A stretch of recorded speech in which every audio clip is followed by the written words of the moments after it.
شکریہ. ہمارے ساتھ ہیں مولانا طارق جمیل صاحب جو کہ اس ٹرانسمیشن میں ابھی ہمیں نے جوائن کیا. جی السلام علیکم مولانا طارق جمیل صاحب.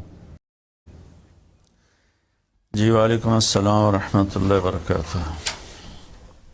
جی السلام علیکم مولوی صاحب. جی وعلیکم السلام ورحمۃ اللہ وبرکاتہ. مولانا صاحب پوری قوم جی. دیکھ رہی ہے یہ ٹرانسمیشن اور پوری دنیا میں، اور سب انتظار کر رہے ہیں کہ سب اکٹھے ہو کے میں نے ایک بھی ساتھ 1 گھنٹہ دیکھی ہے. جی جی سب اکٹھے ہو کے، متحد ہو کے، یکجا ہو کے، ایک ساتھ مل کے اللہ کے حضور دعا کریں. خاص ہے کہ یہ بھی فرمائیں کہ احتیاط کیسے کرنی ہے. اس کے حوالے سے آپ کا کہا ہوا پوری قوم بہت دل سے سنے گی اور مانے گی بھی. جی بسم اللہ الرحمن الرحیم والصلاة والسلام علی رسولہ الکریم وعلی آلہ واصحابہ اجمعین.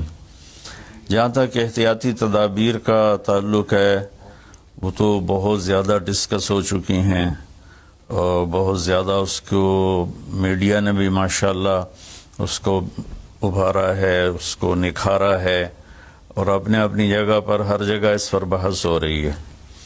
یہ ہے، میں ایک چھوٹی سی حکایت سناتا ہوں. ہارون رشید کا والد تھا مہدی بن ابو جعفر منصور. اس کے زمانے میں قحط آ گیا اور لوگ بھوکے مرنے لگے، کتے بلیاں بھی کھانے لگے. تو مہدی رات کو لیٹا ہوا تھا تو ایک خادم اسے دبا رہا تھا. تو اس نے اپنے خادم سے کہا کہ کوئی کہانی سناؤ، میں بہت دکھی ہوں رعایا کے لیے. اس نے کہا امیر المومنین، ایک لومڑی جا رہی تھی سفر پہ تو بیٹے کو لے گئی شیر کے پاس کہ تو بادشاہ ہے، اس کو اپنے پاس رکھ لے امانت. اس نے کہا ٹھیک. اس نے اس کو اپنے کندھوں پہ بٹھا لیا اور لیے پھرتا تھا. ایک دن عقاب کی نظر پڑی تو اس نے جھپٹا مارا اور اٹھا کے لے گیا. لومڑی واپس آئی، اس نے آ کر کہا بادشاہ سلامت، میرا بچہ کا وہ تو عقاب لے گیا. کہ میں تو آپ کے حوالے کر کے گئی تھی. تو شیر نے کہا میری بہن، اگر وہ زمین کی جنگل کی آفت ہوتی تو میں لڑ کے دکھاتا، وہ آسمان کی آفت تھی، اس سے کون لڑ سکتا ہے. تو پھر اس نے کہا امیر المومنین، یہ قحط اگر زمین کی آفت ہوتی تو آپ لڑتے، تو اوپر سے آئی آفت ہے، اس سے بات کرو جو اوپر والا ہے تو کام بن جائے گا. اس وقت کی ساری جو تھی ایگریکلچر، زراعت، وہ ساری بارش پر تھی. تو اس نے اسی سے ہی لوٹا مسلح منگوا کے وضو کیا، مسلح پہ کھڑا ہوا، سجدے میں سر رکھا اور اتنا رویا کہ سارا مسلح بھیگ گیا. اور یہ یاد رہے کہ وہ 3 بر اعظم پر حکومت کر رہا تھا اس وقت مہدی. تو ابھی وہ مسلح سے اٹھا بھی نہ تھا کہ اللہ تعالیٰ نے بادل بھیجے اور پوری عباسی سلطنت میں بارش ہو گئی. میں معذرت کے ساتھ اختلاف رائے تو ہر آدمی کو حق ہے. ہم جو ایک لفظ استعمال کر لیں لڑنا ہے، یہ آسمانی آفت ہے، اس سے لڑنا نہیں ہے. اس کا علاج کر کے اللہ کو عاجزی دکھانی ہے اور اپنا سر سجدے میں رکھ کے رونا ہے. اس سے ہم لڑ نہیں سکتے. اس لفظ کو اپنی زبان سے نکال دیں، چاہے دل میں اس کے بارے میں کوئی تکبر نہ ہو، لیکن یہ لفظ اللہ کو پسند نہیں ہے کہ مجھ سے لڑنا چاہتے ہو. دیکھنا ایک چھوٹے سے وائرس سے اللہ نے ساری دنیا کو ہلا کے رکھ دیا. میں ایک حدیث سنا کے پھر دعا کرتا ہوں.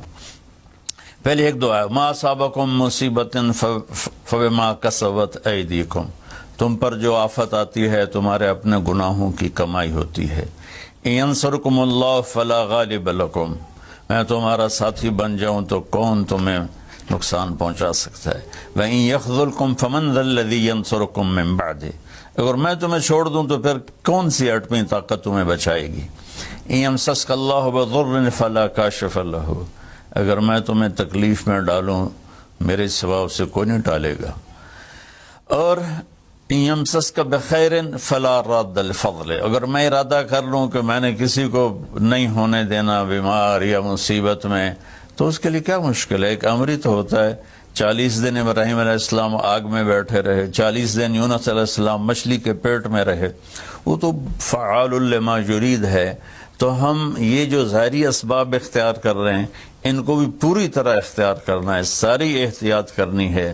اگر مسجدوں میں جانے سے یہ بیماری پھیلتی ہے تو پھر اس سے بھی اپنے آپ کو روکنا ہے کہ جان کی حفاظت بھی ہمارے دین کا حصہ ہے۔ ایک دفعہ بارش ہو گئی، حضرت بلال نے اذان دی تو آپ نے کہا صلو فی رحالکم، ہم کہ بلال اعلان کرو اپنے اپنے گھروں میں نماز پڑھیں، مسجد میں مت آئیں۔ حالانکہ مسجد میں آنے سے کپڑے گیلے ہونے تھے یا کیچڑ، جان کا خوف تو نہیں تھا، لیکن میرے نبی نے اپنی امت پر محبت اور شفقت کا ایسا سایہ رکھا ہے کہ آپ نے ان کو کیچڑ سے بچایا، بارش سے بچایا۔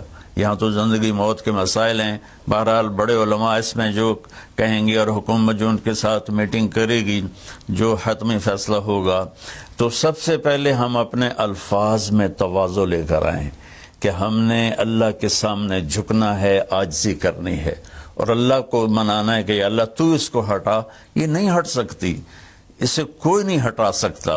کہ اللہ کوئی اللہ کا بندہ رو دھو کے اسے منا لے تو پھر شاید فیصلہ ہو جائے اور اللہ تعالیٰ اپنا فضل فرما دے۔ ایک حدیث پہ اگر عمل ہو جائے تو مجھے اللہ کی قسم کھا کر میں کہتا ہوں یہ کورونا کا پتہ ہی نہیں چلے گا کہاں گیا۔ صرف ایک حدیث، میرے نبی نے فرمایا 4 باتیں مجھ سے لے لو، پھر دنیا بھی تمہاری ہے، آخرت بھی تمہاری ہے۔ 4 اذا کانت فیک، 4 باتیں لے لو مجھ سے، پھر دنیا بھی تمہاری ہے، آخرت بھی تمہاری ہے، تمہیں کوئی ٹیڑھی آنکھ سے نہ دیکھ سکے گا، تمہیں کوئی نقصان نہ پہنچا سکے گا کہ تمہارے رب کا سایہ تم پہ چھا جائے گا۔ تو 4 باتیں کون سی ہیں؟ صدق حدیث، ہمیشہ سچ بولنا، جھوٹ نہ بولنا۔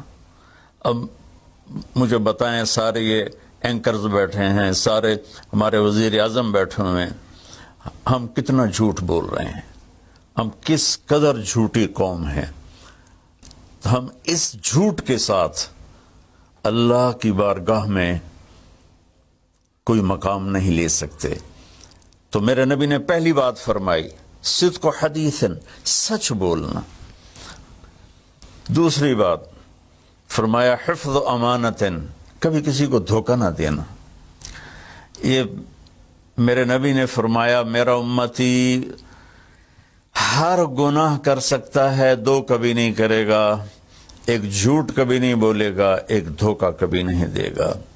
تو وزیر اعظم صاحب آپ اکیلے ہیں، دیانتدار ہیں، اللہ سے رونے دھونے والے ہیں، مانگنے والے ہیں، لیکن 22 کروڑ لوگوں میں سچے کتنے ہیں؟ 22 کروڑ لوگوں میں دیانتدار کتنے ہیں؟